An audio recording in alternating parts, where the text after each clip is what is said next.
Thank you, Anne. I'm going to switch over to sharing my screen and then get going.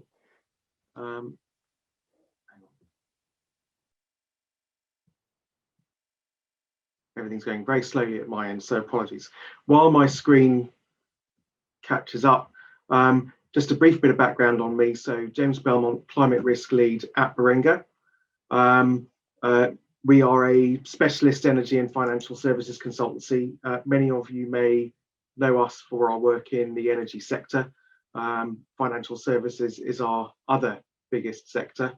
And this session is all about what the financial services sector, the banks, insurers and asset managers are doing to respond to climate change and how that may impact your organizations and your access to affordable financial services, borrowing, insurance, and so on. I was previously a banker for my sins. I ran risk analytics for Barclays Group for many years and ran credit portfolio risk management for Barclays Capital, and now working with several banks, insurers, and asset managers on their climate strategies, including you might see in the public domain discussion of us working with Legal and General Investment Management, Standard Chartered, and BNP Paribas. So it's a bit about my background. Just briefly on Baringa, we work with a lot of government clients on transition to net zero. We're currently supporting the UK government with the planning and the policy advice for the net zero programme here, and do a lot of work across European countries and North America, as well as parts of Asia and Australia on government advisory work. The bread and butter of what we do is work with the energy sector themselves on renewables and investment into transition. So we were recently the advisors to the lenders on Dogger Bank, which is going to be the world's largest wind farm once it's built. And overall, the total amount of transactions on which we've advised over the last 5 years is enough to power about 180 million homes. And all of that background with government and the energy sector has led us to taking scenario analysis, climate change risk management, net zero capability to our financial services clients, to some of the biggest banks, insurers and asset managers globally. And we'll talk a bit about what that really means shortly. We are providing quite a lot of detailed modelling of climate change scenarios and what that does to borrowers' credit quality. And in total, the financial services firms using our model are managing a total of about $14 trillion of assets and growing by the day. So lots of work in the climate scenario analysis field in particular, as it relates to transition and physical change. So what's really happening to financial services? There are fundamentally three separate pressures piling up on banks, insurers, and asset managers. Firstly, regulators globally, led by the Bank of England and the European Central Bank, have recognised that climate change is a major source of financial systemic risk, and that could put a huge strain on the balance sheets of banks and insurers. And they're concerned both about the physical risk, the risk of fires and floods and the impact of those on their borrowers, as well as transition risk, the risk that as we go through transition to a zero carbon economy, some business models may fail to keep up with that transition, and their balance sheets may come under stress and those businesses might fail. And so the regulators of banks and insurers are introducing a wide range of regulations requiring them to develop climate change risk management capabilities. And that extends not only to requiring them to develop analytical capabilities, but all the way through to embedding those capabilities in their pricing and their credit decisioning and their investment decisioning. So that's really where it starts to impact your organizations who receive financial services from banks and insurers. And we're also seeing the regulators implement quite a number of stress tests, climate stress tests, over long horizons like 20, 30 years. In the UK, the Bank of England is going first. So the Bank of England stress test is being applied to the 18 largest banks and insurers in the UK this summer. And we're supporting 10 of those 18 with the analytics required to really respond to those stress tests. The European Central Bank is following suit. We're engaged with them and helping them to think through how they will structure their stress test for 2022 on the top 115 banks across Europe. And in the US, the Federal Reserve is, now that Biden is in, the Federal Reserve is starting to gear up and accelerate its thinking on how it will regulate the banks in the US. And by the way, these regions are just examples. Pretty much every country in the world has a central bank that has signed up to what's called the Network for Greening the Financial System, where they've all agreed, not just across the UK, Europe, and America, but South America, Asia, Africa, Australia.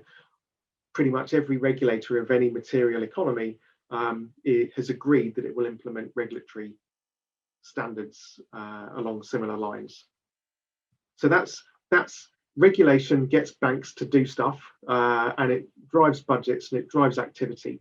The other pressures here are investor and political pressure, and there are a growing number of banks that we're talking to who are exposed to investor pressure from their big asset managers who invested in them, who hold their shares. So people like BlackRock and State Street, who are saying to us things like, BlackRock have told us that they want to see our net zero strategy by the end of the year, and they want to see it in detail. So they're receiving that kind of pressure both publicly at their AGMs and in private when their investors engage with the banks and insurers' CEOs. And then you've got economic and societal change and an increasing amount of political pressure from governments, particularly in the lead up to COP26, for their financial services firms to set science-based targets to decarbonize their lending and investment portfolios. That is all of those pressures are leading banks, insurers, and asset managers to make certain external commitments. We will implement climate change risk management capability. We will align our lending book or our investment portfolio to the Paris Accord. We will halve our financed emissions by 2030. That's quite a common one. You'll see banks like Lloyds and NatWest making those kinds of commitments. You'll see others setting much more detailed sector level limits and targets and signing up to initiatives like the Science Based Targets Initiative, the SBTI. So that's what you'll see in the public domain. The question is then that really matters is, what do they do internally in response or to meet those commitments they've made externally? Fundamentally, they're doing 5 things. So I'm going to start at the bottom left around the modelling and work clockwise, partly because that's often the order in which we've seen financial services firms actually developing their own capabilities. So the moment a regulator says there's a stress testing exercise coming up, lots of analytical types, quants and risk functions, sharpen their pencils and their calculators and start working out how to model stuff. And so there's quite a lot of work going on in the modeling space. But of course, a model is only as good as how you choose to use it. And so there's also a lot of work going on to define the target states of financial services firms' risk management frameworks and their investment decision-making processes. So everything from how they set risk appetite to how they measure the risk, how they price for the risk, the limits they put in place, and the reporting that they produce. In the front offices of these organizations, they're thinking more about the other 2 items across the top here. So how do they engage with counterparties, with people like you, or with firms like yours? How do they engage in order to understand your climate risk profile And importantly, where you make forward-looking strategic statements about your firm's transition, assess whether they believe those forward-looking statements. That's the credibility of your transition plan that they're looking to assess. They're also looking to identify where there are opportunities to finance transition. That tends to be more thematic, tends to be around understanding different sectors and technologies and how financing could be deployed profitably in different regions and technologies and sectors. And finally, having made some fairly bold commitments to decarbonise their lending portfolios, they are working out how do they translate that into the internal capabilities that they need to steer towards their external commitments. So someone centrally, a head of sustainability or a finance director or a head of investor relations, will have signed off on the targets, but you then need within a bank a way of driving front office origination in the right direction. So that this is all about financial planning processes, internal transfer pricing, capital allocation, those sorts of things. So those are the five big areas where there are material capabilities developing across the financial services sector in response to climate change.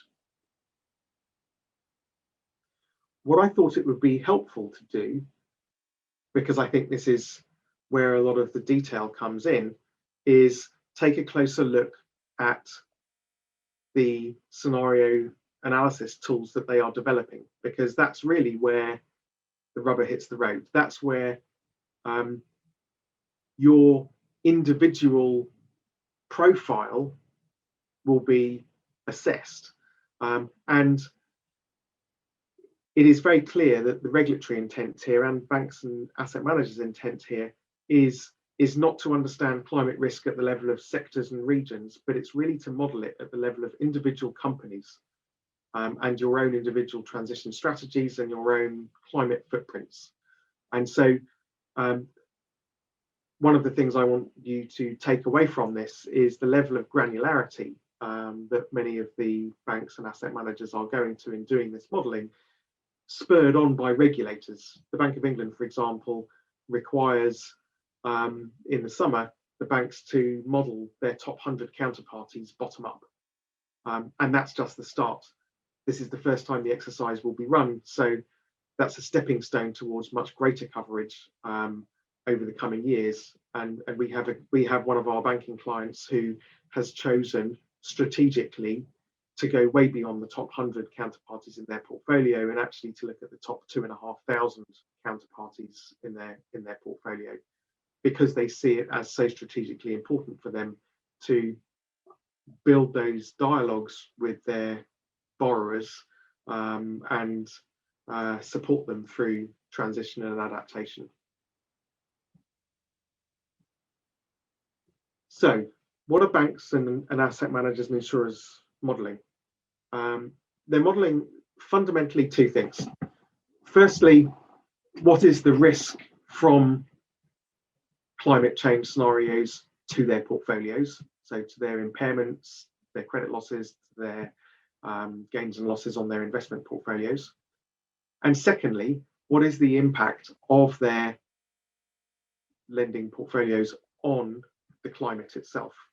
And that they're using various ways to express that. You can see here some temperature alignment statistics here. That's one way the asset management community quite likes. Some of the banks are oriented more towards financed emissions. How much of your emissions are they financing? But in any case, they're measuring their impact on the environment through their balance sheets. On the next slide, what they're interested in is creating real separation between counterparties. So you can see these are outputs of Baringa's climate change scenario model for 10 large global oil and gas companies. And you can see there's material separation here. There's a very big difference between companies who are predominantly oil oriented and those who are predominantly gassy. There's also quite a big difference driven by those companies whose operations are mostly upstream versus those who are midstream and downstream. You also get differences coming in through the financial states of those companies, the balance sheet, your free cash flow, your starting credit quality, as well as your physical footprint. And so there's material differentiation between companies, both in terms of your risk return under various transition scenarios.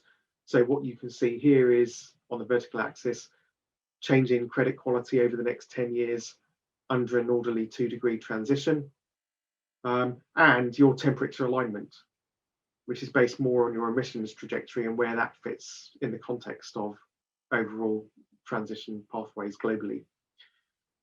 And so they're seeking to generate that differentiation. They're doing this sort of analysis and modelling across every sector, not just oil and gas. I just use that as an example here, but particularly the transition sensitive sectors, oil and gas, power generation, transport, metals and mining, buildings, all of those sort of high emitting agriculture is another big one.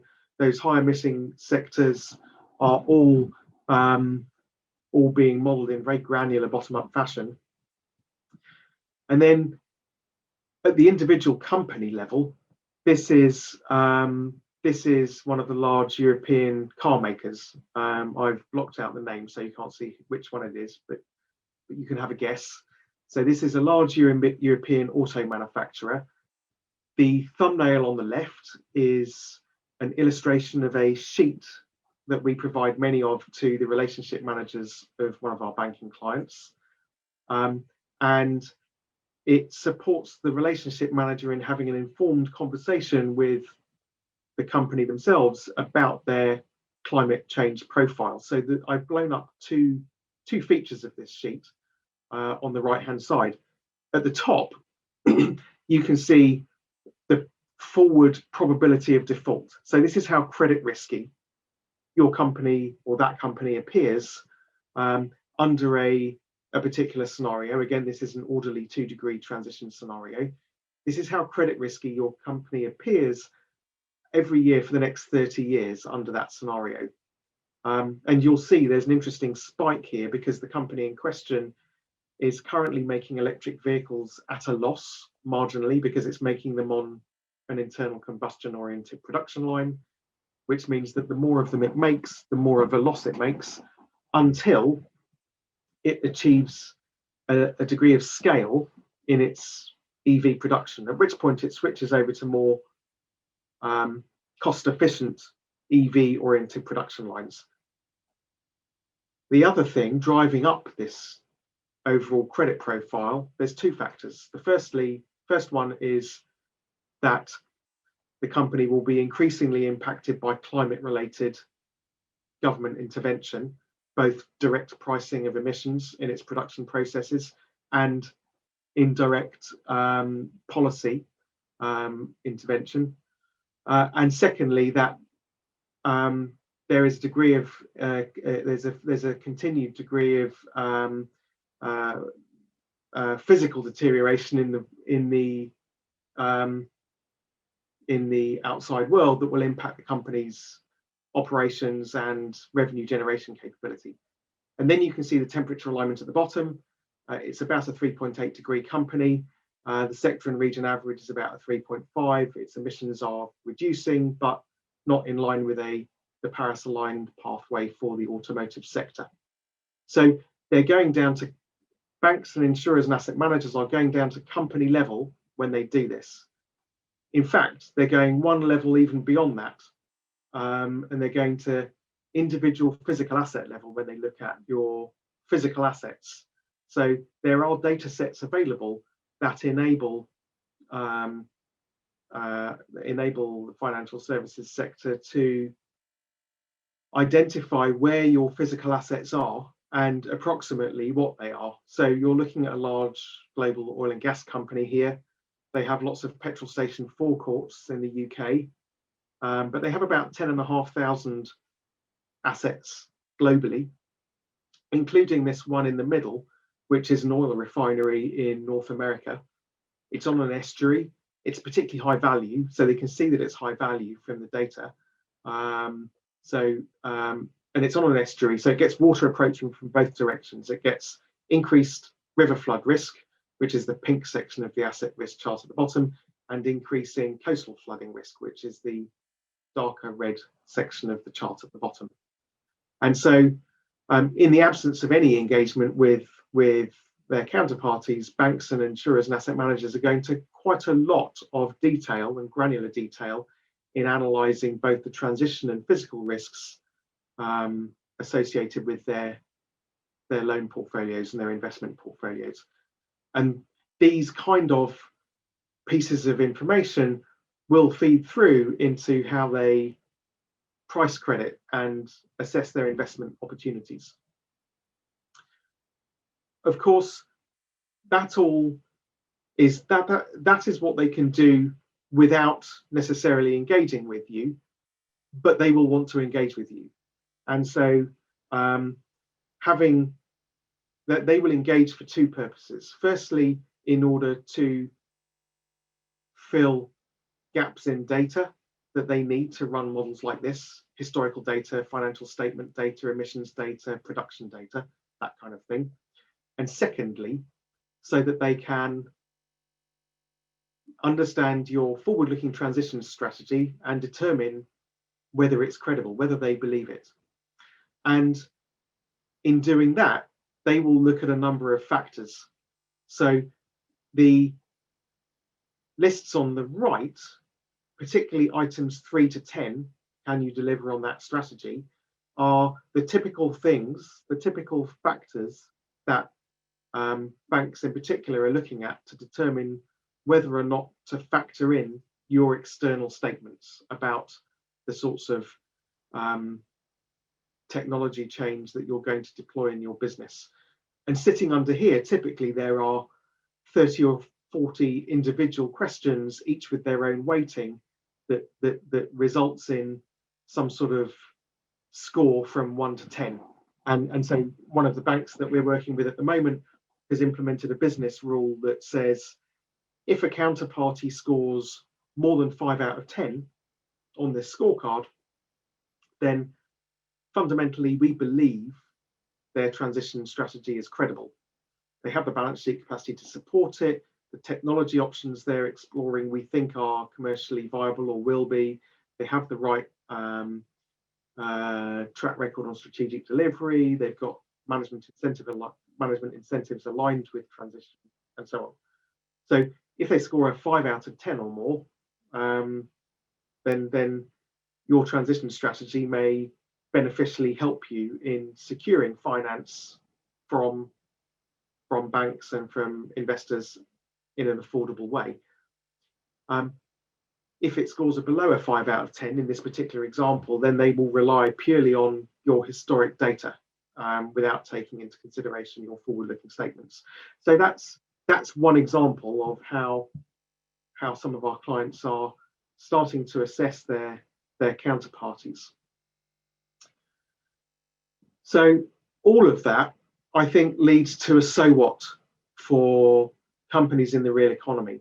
And this isn't just the energy sector, it's all sectors. But of course, the energy sector is particularly an area of focus here. You'll need to consider your own climate risk profile, your climate change profile. What are the transition risks in your business model? What are the physical risks that you're exposed to? Because that's important from the perspective of affordability of borrowing and investment. Your temperature alignment, the degree to which your business and your strategy fits within investors and lenders' sustainability commitments, will drive their absolute appetite. They have to meet these targets. Reputationally, they have to meet the targets they've committed to externally. So at some point, there will be counterparties whose emissions profiles just don't quite fit within the targets that lenders and investors have committed to. So you need to consider both of those things. And importantly, identify how you're going to factor all of that into your communications strategy back to your investors and your lenders. And that's both your climate related disclosures, so your TCFD disclosures and any other disclosures that you make, but also importantly, your direct engagement with your major counterparties, so that you can help them to get the best view of you possible, reflected in their assessments of you, and reflected therefore in the pricing and appetite to provide you with finance. So with that, I think those are the key things that I wanted to cover. That's everything I'd prepared, and very happy to open it up to questions.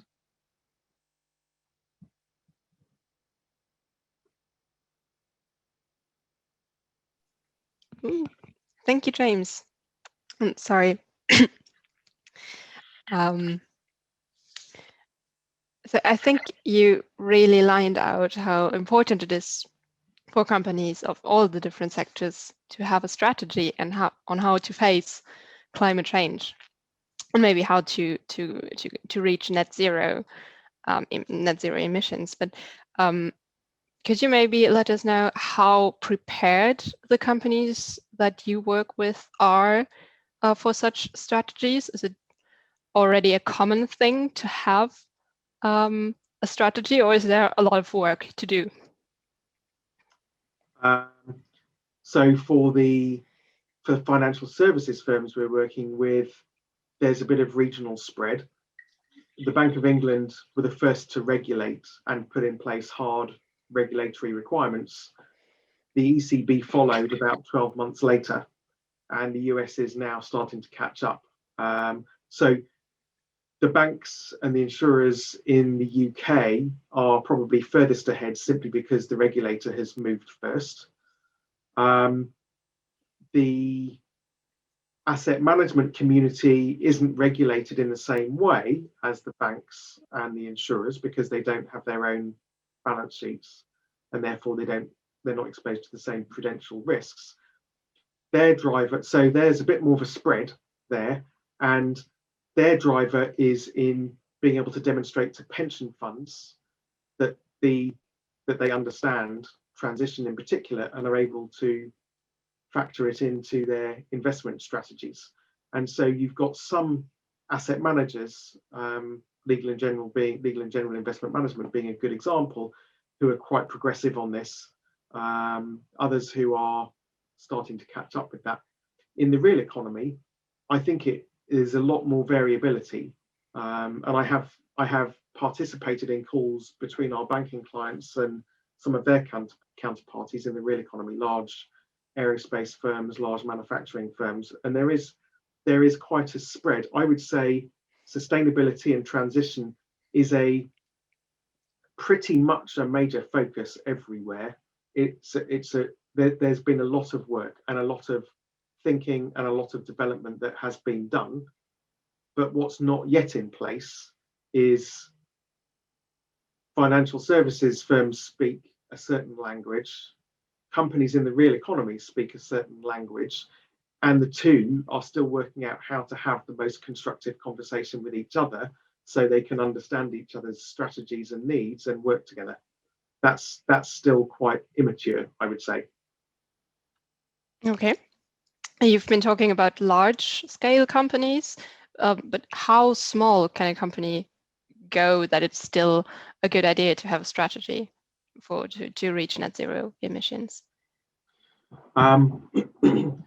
So for it comes a bit, there's a slightly bank and insurer specific dimension to this. So I mentioned that some banks are simply looking at their top 100 counterparties, others are going way down to the top 2,500, and there's a big difference between number 100 and number 2,500.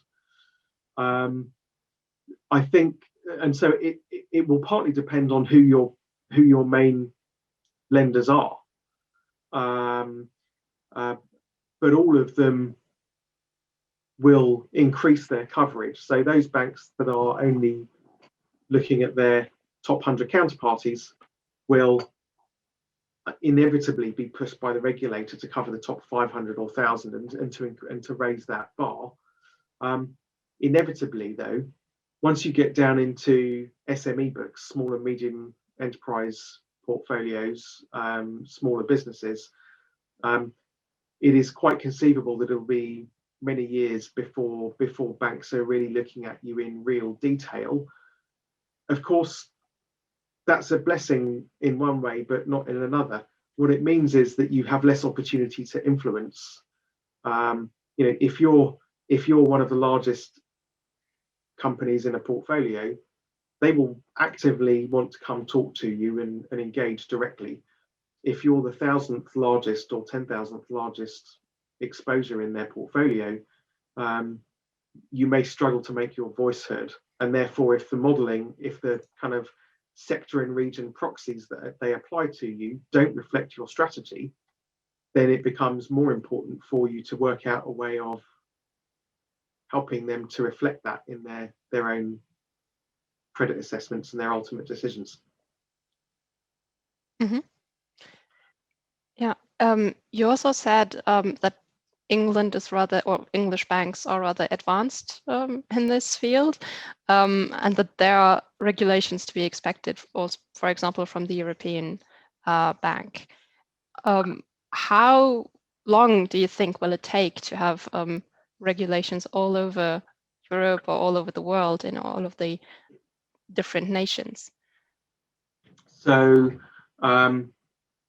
in Europe, the ECB's regulations, which they've recently published, apply to the top 115 banks in Europe. So that's quite a lot of banks. That's probably covers the major banking providers to pretty much everyone on this call.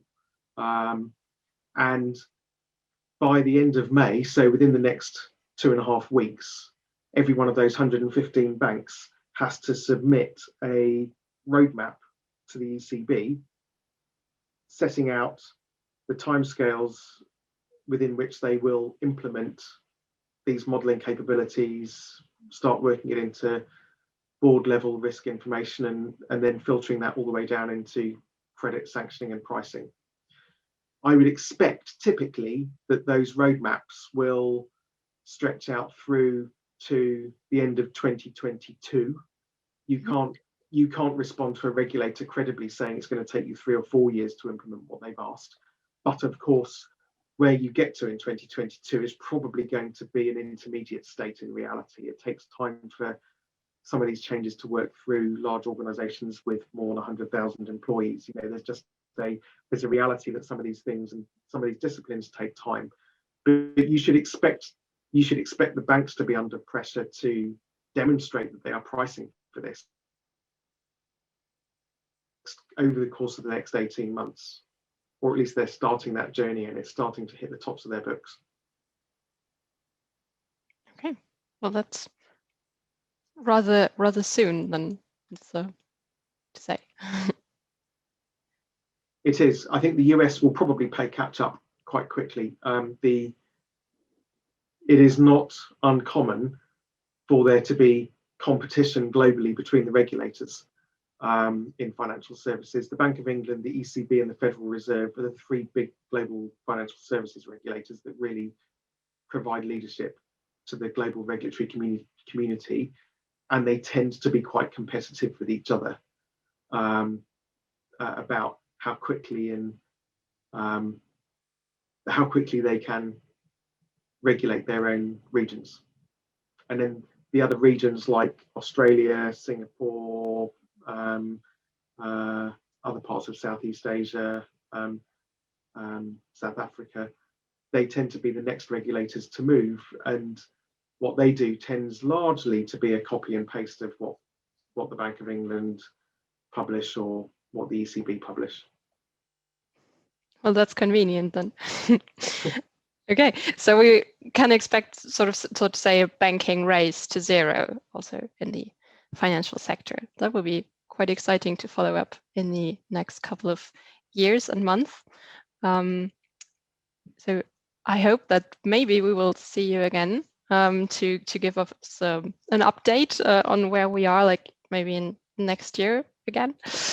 And I don't see any further questions in the chat. So I think we can end today's web session here. Thank you very much, James, for sharing your insights. If you have any further or any last closing statement to say, I will gladly give you the microphone again. But otherwise, thank you. Thanks for joining us today. Thanks for your time, and hopefully see you again soon. Thanks, everyone.